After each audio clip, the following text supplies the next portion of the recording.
सात संगत जी, प्यार से कहना धान निरंकार जी।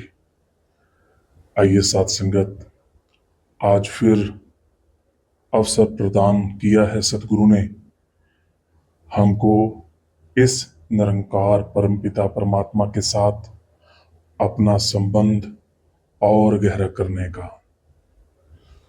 तो सात संगत, जब जीवन में बार बार ऐसी मुश्किलें आती हैं,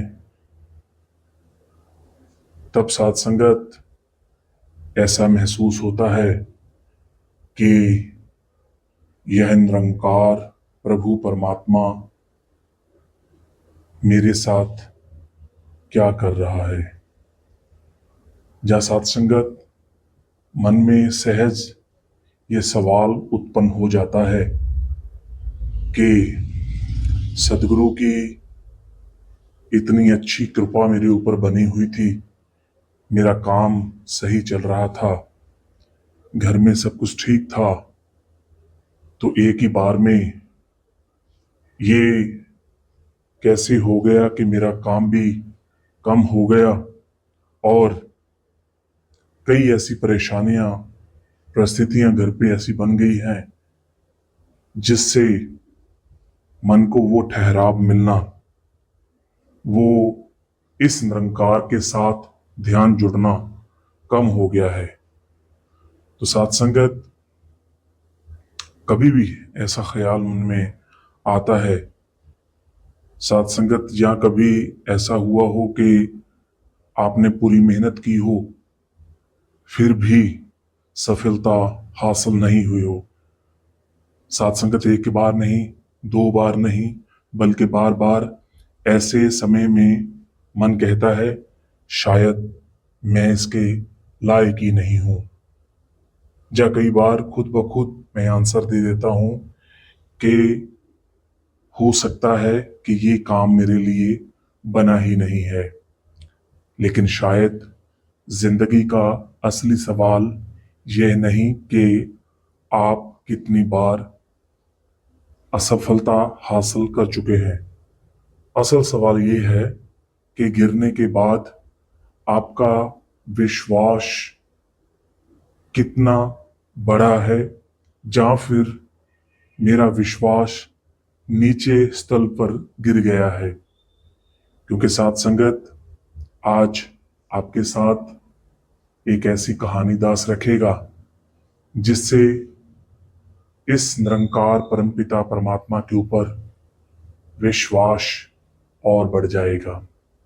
सदगुरु ऐसी कृपा करे साथ संगत, आप जहां से भी हमको इस माध्यम से हम ये जो विचार चर्चा कर रहे हैं, आप इसके साथ जुड़े हुए हैं, सदगुरु आप सबको सुख दे, खुशियां दे, आपका विश्वास और इस निरंकार के अंदर बढ़ाए।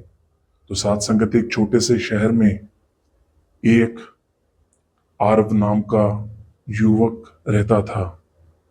आरव बहुत मेहनती था। उसका सपना था कि वह अपना छोटा सा व्यवसाय शुरू करे। उसने कई साल नौकरी की, पैसे बचाए और एक दिन उसने अपनी सारी बचत लगाकर छोटा सा काम शुरू कर दिया। शुरुआत अच्छी थी, उसे लगा अब मेरी जिंदगी बदल जाएगी। लेकिन कुछ ही महीनों बाद परिस्थितियां बदल गई, काम कम हो गया, ग्राहक कम हो गए, खर्च बढ़ने लगा और आखिरकार आरब को अपना व्यवसाय बंद करना पड़ा। उस रात वह बहुत देर तक चुप बैठा रहा। उसने आसमान की तरफ देखा और इस निरंकार परमपिता परमात्मा को साक्षी मानते हुए एक सवाल मन ही मन कर रहा था, मैंने मेहनत में कोई कमी नहीं छोड़ी, फिर ऐसा क्यों हुआ। उसकी आंखों में आंसू थे, लेकिन उसने फिर भी कहा, हे निरंकार परमपिता परमात्मा, हे सच्चा पातशाह, मुझे रास्ता दिखाओ। कुछ दिनों बाद आरव को एक नई नौकरी मिली। उसे लगा शायद अब सब ठीक हो जाएगा। उसे पूरी उसने पूरी ईमानदारी से वह काम किया जो मालिक चाहता था। समय पर पहुंचा, ज्यादा काम किया, लेकिन कुछ महीने बाद कंपनी में आर्थिक समस्याएं आ गई। कई कर्मचारियों को कंपनी से बाहर निकाल दिया गया। आरब भी उनमें शामिल था। इस बार वह अंदर से टूट गया। उसने अपने एक बुजुर्ग परिचित से कहा, या फिर अक्सर हम जैसे महापुरुषों से बात करते हैं, तो बात हुई सात संगत। तो उसने सवाल किया, मैंने ऐसा क्या गलत किया है जो मुझे बार बार परेशानियों का सामना करना पड़ रहा है। तो वो महात्मा जिससे वो बात कर रहा था, उन्होंने बहुत ही शांत विनम्र भाव से यह पूछा कि तुमने अपना कर्म किया? आरब ने कहा, हाँ मैंने अपना कर्म किया। उन्होंने पूछा, ईमानदारी से किया? आरब ने कहा कि हाँ, मैंने ईमानदारी से वो कर्म किया। तो फिर हर परिणाम को अपनी योग्यता का परिणाम क्यों मान रहे हो? आरब चुप हो गया। साथ संगत, वहां पे एक छोटी सी सीख उन महापुरुष ने, उस बुजुर्ग ने आरब को समझाई दी। बेटा, कभी कभी हम अपनी पूरी मेहनत के बाद भी परिणाम नहीं बदल सकते, लेकिन उस परिणाम के बाद हम क्या बनते हैं ये बहुत हद तक हमारे हाथ में होता है। फिर उन्होंने गीता का एक प्रसिद्ध श्लोक सुनाया, और जो सरल अर्थों में हम उसका अगर अर्थ समझे तो उसका अर्थ था कि तुम्हारा अधिकार कर्म करना है, केवल परिणाम पर नहीं। अधिकार जो है सात संगत मानव का, वो सिर्फ और सिर्फ कर्म पर होता है। जो परिणाम होता है उस पर कभी भी किसी का अधिकार नहीं होता।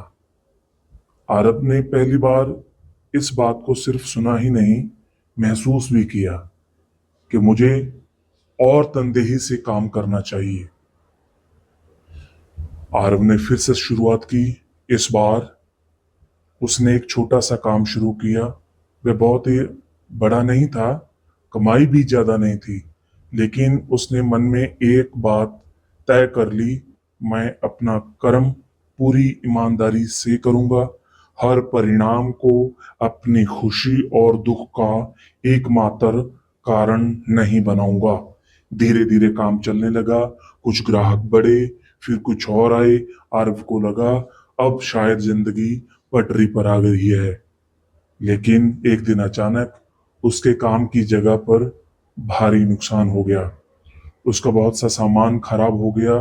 फिर से नुकसान, फिर से चिंता, फिर वही सवाल, मेरे साथ ही ऐसा क्यों? साथ संगत, हम दुनियावी जीव हैं, अक्सर समाज में रहते हैं तो ऐसी परिस्थितियां आ जाती हैं। तो उस रात आरब ने पहली बार प्रार्थना नहीं की, हर बार प्रार्थना करता था। वह बस चुप बैठा रहा। उसके मन में बहुत सारे सवाल थे। अगर निरंकार मेरे साथ है तो मेरी परेशानी खत्म क्यों नहीं होती?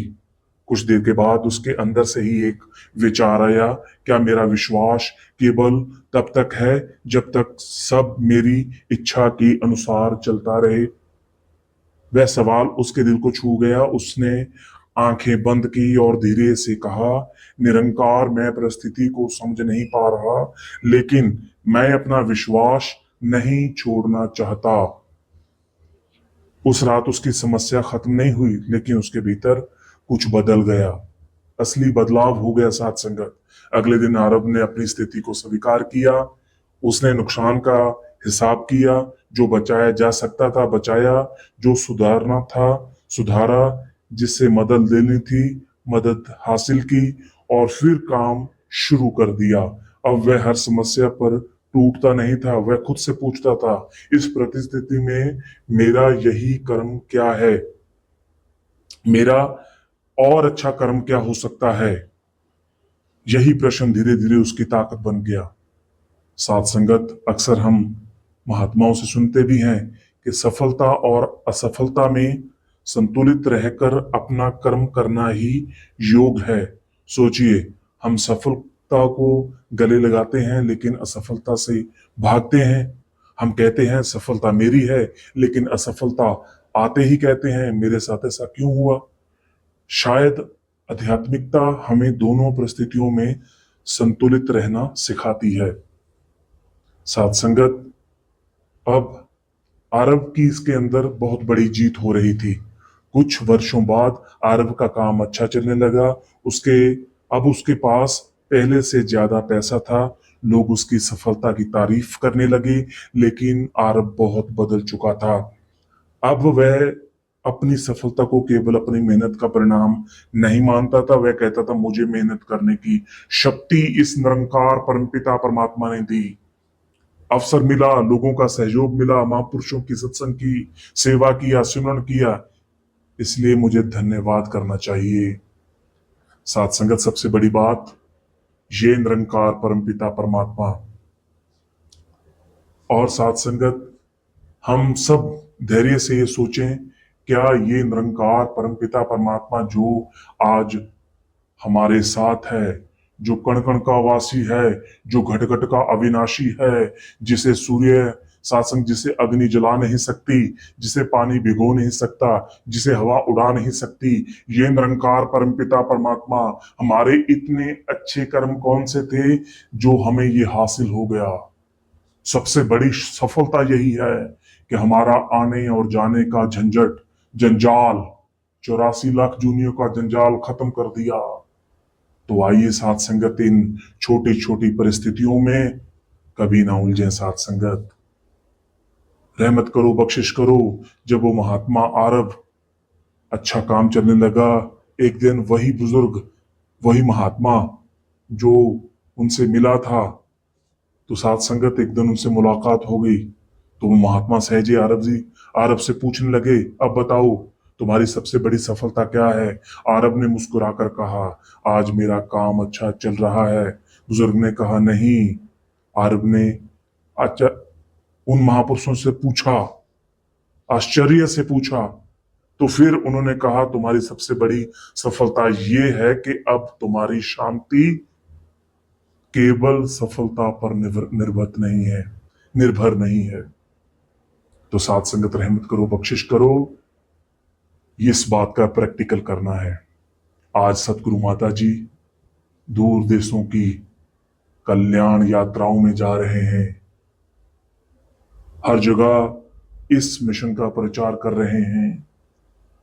ये जो दीपक हमारे घर का जला है, ये निरंकार, साथ संगत, ये निरंकार जो हमको हासिल हुआ है, सतगुरु चाह रहे हैं कि ये निरंकार सबके घर पे, सबको इसका बोध हासिल हो जाए, हर घर में महात्मा हो। साथ संगत, रहमत करो, बख्शिश करो। सतगुरु की कृपा से, सतगुरु की दया से ये हमको हासिल हुआ है। तो हमेशा साथ संगत सिमरण करते हुए, सेवा करते हुए, सत्संग करते हुए अपना जीवन व्यतीत करें। तो साथ संगत, आरब इन बातों को सुन रहा था। जब वो महात्मा ने बड़े आश्चर्य से, बड़े प्यार से वो बात कही, तो साथ संगत आरब चुप हो गया, आंखों में आंसू आ गए। उसे समझ आ गया, पहले वह निरंकार से कहता था कि मेरी परेशानी खत्म कर दो, अब वह कहता है मुझे सही रास्ते पर चलने की शक्ति दो। तो साथ संगत, रहमत करो, बख्शिश करो। शिकवे भी करूं, शिकायत भी करूं, ये भक्ति में मंजूर नहीं। हम ये अक्सर रचना सुनते भी हैं। तो साथ संगत, ज्ञान हासिल हो जाना, उसके बाद में इस ज्ञान के माध्यम से हमको जो हासिल करना है, इस निरंकार से जो हासिल करना है, वो है साथ संगत शांति, मुक्ति, दूसरों का भला और साथ संगत भगत के सच्चे गुण, हर वक्त सिमरन, सेवा, सत्संग ये चीजें इस निरंकार से हासिल करनी है।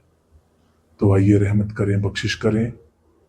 आज हमने ये जो विचार चर्चा की है, तो सबने साथ संगत अपने आप से ये सवाल पूछना है कि निरंकार परमपिता परमात्मा अंग संग है, हमेशा मेरे साथ है, तो मेरे को इस पे भरोसा करना है। तो साथ संगत रहमत करो, बख्शिश करो। भरोसा रखने का, सिमरन करने का अर्थ ये नहीं कि जिंदगी में मुश्किलें नहीं आएंगी। भरोसा रखने का अर्थ है मुश्किल आने पर भी हम गलत रास्ता नहीं चुनेंगे, हम ईमानदारी नहीं छोड़ेंगे, हम अच्छे कर्म नहीं छोड़ेंगे, हम सेवा नहीं छोड़ेंगे, हम उम्मीद नहीं छोड़ेंगे, और सबसे महत्वपूर्ण, हम अपने मन को निराशा के हवाले नहीं करेंगे। तो साथ संगत रहमत करो, बख्शिश करो। जैसा भी हो साथ संगत, इस सच्चा पातशाह की मेहर में हो रहा है। जो समय चल रहा है, दास अक्सर ये बात रखता है कि अंधेरे के बाद उजाला जरूर होगा, दुखों के बाद सुख जरूर आएंगे और सुखों के बाद दुख जरूर आएंगे। ये चलता रहता है, ये चलता आया है। साथ संगत युगों युगों से महात्माओं के ऊपर दुख आए, तो साथ संगत सबसे बड़ी बात जब हम पूरा इस सिस्टम को समझते हैं, वो यह है कि साथ संगत ये निरंकार अविनाशी, ये कभी नहीं बदलता। तो भगत जो होता है साथ संगत, वो इसके जैसा हो जाता है, इस निरंकार के जैसा हो जाता है। वो हर एक परिस्थिति में साथ संगत तू ही निरंकार करता है। तू ही निरंकार करो ते पल पल इसनु याद करो, इस अमृत नु रज रज पियो, तन सौखा दिल साध करो। तो साथ संगत ऐसी कृपा सच्ची पातशाह मेरे शहनशाह जी ने मेरे ऊपर की। पवित्र अवतार वाणी में साथ संगत ये लाइनें दर्ज की। तो आओ साथ संगत, हम मंगलाचरण में भी अक्सर पढ़ते हैं कि सबका भला करो करतार, सबका सब विधि हो कल्याण, मेरी मांग है ये दातार। तो साथ संग दातार के सामने ऐसी मांग रखते चले जाना है और सदैव सेवा, सिमरन, सत्संग के साथ जुड़ते हुए अपना जीवन व्यतीत करना है। हमेशा खुश रहना है साथ संगत, सुकून में रहना है, आनंद में रहना है। सच्ची पातशाह सब पर दया करे।